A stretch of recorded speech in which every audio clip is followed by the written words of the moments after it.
Mummy आज काय बनवणार? आज ना मी तुला तोंडाला एकदम चव येईल असा भारी झणझणीत ठेचा बनवून दाखवते। मिरचीचा ठेचा। त्याच्यासाठी मी इथं 20 ते 25 अशा तिखट मिरच्या घेतल्या, 10 ते 12 लसणाचे पाकळ्या घ्यायचे, जिरं घ्यायचंय, कोथिंबीर घ्यायची आहे आणि अख्खं मीठ घ्यायचंय। आता हे कसं करायचं ते मी तुला दाखवते। आता हे मिरच्या मी आहे ना धुवून घेतलेल्या आणि सुकवल्या।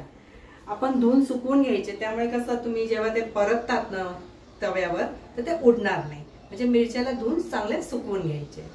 बरं, आता मी तवा चालू करते, गॅस चालू करते। इथं मी लोखंडाचा तवाचा उपयोग केलेला आहे। लोखंडाचा तव्यावरतीच करा, चव एकदम जोरदार येणार। तवा थोडा गरम होऊन देऊ। लोखंडाचा तवा आहे त्यामुळे थोडा वेळ लागेल। आता आधी आपल्याला तेल नाही टाकायचंय, तवा गरम होऊ द्या। तवा गरम झालेला आहे। आता गॅस मी कमी केलेला आहे।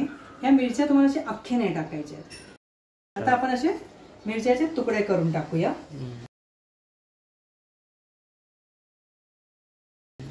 असे तुकडे करून टाकले ना तर ते मिरच्या उडत नाही। ते गरम झालं ना की तवा गरम झाला ना की मिरच्या उडू शकतात, त्यामुळे तुम्ही असे तोडून तुकडे करा आणि तव्यावर टाका। गॅस कमीच ठेवायचा आहे।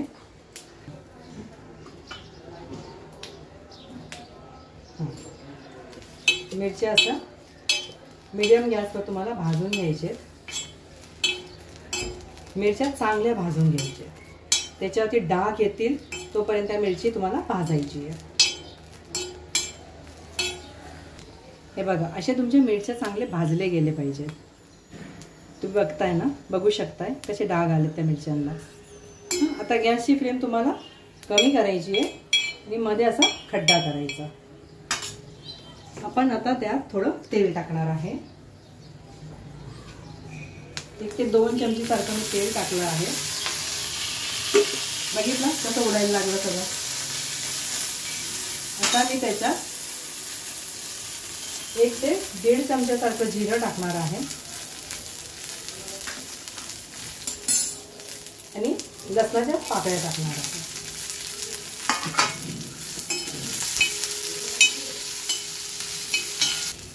मम्मी इकडे लसणाच्या पाकळ्या किती घ्यायच्या? मी इथं 10 ते 12 लसणाच्या पाकळ्या घेतल्यात आणि 20 ते 25 हिरव्या मिरच्या। ओके। हे करताना थोडा ठसका जातो, टेस्ट पण तेवढाच येतो ना। काय 1-2 ठसका खाण्यात काय जातं मग। आता मी त्यात थोडं मीठ टाकणार। मी इथं अख्खं मीठ वापरलेलं आहे।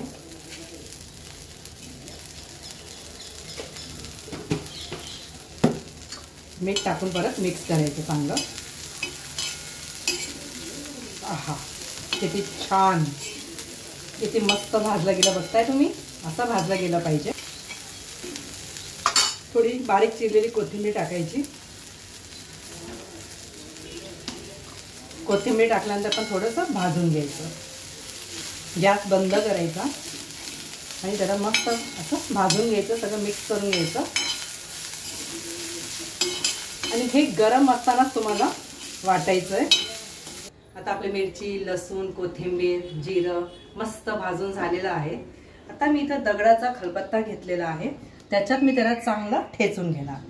माझं एक सजेशन आहे की तुम्ही इथं हे ठेचा मिक्सरमध्ये नका करू, असं दगडाच्या ह्याच्यातच करा, खायला खूपच भारी वाटणार।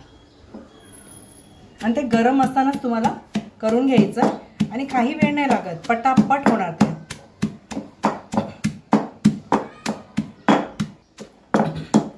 आता आपला ठेचा मस्त वाटून झालेला आहे, मी तुम्हाला दाखवते।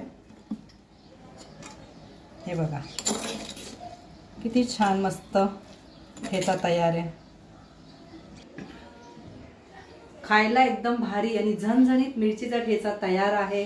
तुम्ही ही रेसिपी बघा, शेअर करा, लाईक करा आणि आपलं चॅनल मराठी मेजवानीला सबस्क्राईब करायचं विसरू नका।